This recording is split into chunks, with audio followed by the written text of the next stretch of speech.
Hello বন্ধুরা, আসসালামু আলাইকুম। চলে আসলাম শেরে বাংলা কৃষি বিশ্ববিদ্যালয়। দেখুন, আমি আপনাদেরকে একটু দেখানোর চেষ্টা করতেছি।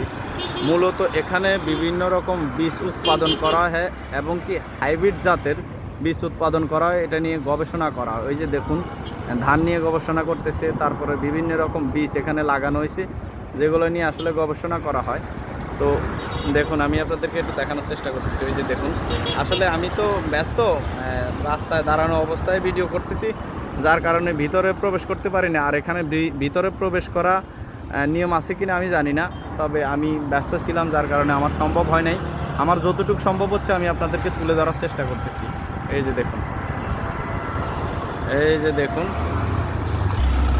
শেরে বাংলা নগরে এই যে রাস্তাগুলো দেখুন, খুব সুন্দর। আপনারা যদি ঘুরতে আসেন, যারা ভ্রমণ প্রিয়াসী মানুষ আছেন, তারা অবশ্যই ঘুরতে আসলে এখানে জায়গাগুলো আপনাদের ভালো লাগবে। আশা করি আপনাদের কিছুটা হলেও একঘেয়ে জীবন থেকে স্বস্তি পাবেন। আমি আপনাদেরকে একটু দেখানোর চেষ্টা।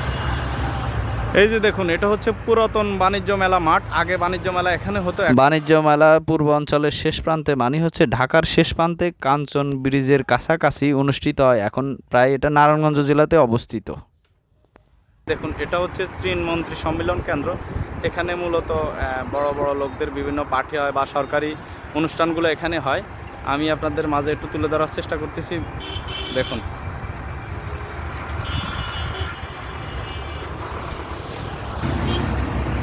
এই যে দেখুন, এদিক থেকে আমি মূলত একেবারে আপনাকে দূর থেকে শেরে বাংলা কৃষি বিশ্ববিদ্যালয় দেখানোর চেষ্টা করতেছি। দেখুন, আপনারা হয়তো অনেকে নাম শুনছেন শেরে বাংলা কৃষি বিশ্ববিদ্যালয়, হয়তো আপনাদের কারো দেখা হয় নাই, তাই আসলে আপনাদের মাঝে একটু তুলে ধরার চেষ্টা করতেছি। আপনারা দেখুন, আমি আপনাদেরকে দেখানোর চেষ্টা করতেছি। রাস্তাগুলো খুব সুন্দর।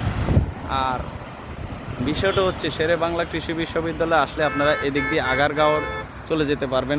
তারপর সামনে চীন মন্ত্রী সম্মেলন কেন্দ্র আছে, সেটাও দেখতে পারবেন। সামনে বিজয় সরণি আছে, খুব সুন্দর জায়গা, এগুলো দেখতে পারবেন। পাশে আছে, কাছাকাছি আছে জিয়া উদ্যান, সেখানেও যেতে পারবেন। যারা ভ্রমণ প্রিয়াসী মানুষ আছেন, তাদের জন্য মূলত এই ভিডিওগুলো আমি আপনাদেরকে একটু দেখানোর চেষ্টা করতেছি। আর বিষয়টা হচ্ছে, আমরা যেহেতু এই প্ল্যাটফর্মগুলোতে কাজ করতেছি, সেক্ষেত্রে আমাদের অবশ্যই ভিডিও প্রয়োজন। তাই আসলে চেষ্টা করি আপনাদের মাঝে কিছু তুলে ধরার জন্য। হয়তো সময়ের কারণে বা সময়ের সমস্যার কারণে অনেক সময় ভালো ভিডিও দেওয়া হয় না, কারণ খুব ব্যস্ত জীবন পার করতে হয়। এটা যেহেতু ব্যস্ত জীবন নিয়ে এতটাই ব্যস্ত থাকি যে ভিডিও আসলে সংরক্ষণ করা সম্ভব হয় না। তাই আমি আজকে এখানে আসছি, আপনাদের মাঝে একটু ভিডিও তুলে ধরার চেষ্টা করতেছি। দেখুন, এই রাস্তাটা খুবই সুন্দর। হয়তো ক্যামেরার মাধ্যমে অতটা ভালো করে ফুটিয়ে ওঠানো সম্ভব হচ্ছে না।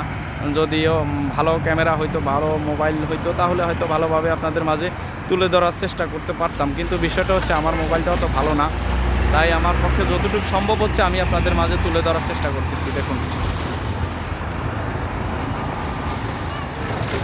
ধন্যবাদ সবাইকে এতক্ষণ সাথে থাকার জন্য। আসসালামু আলাইকুম।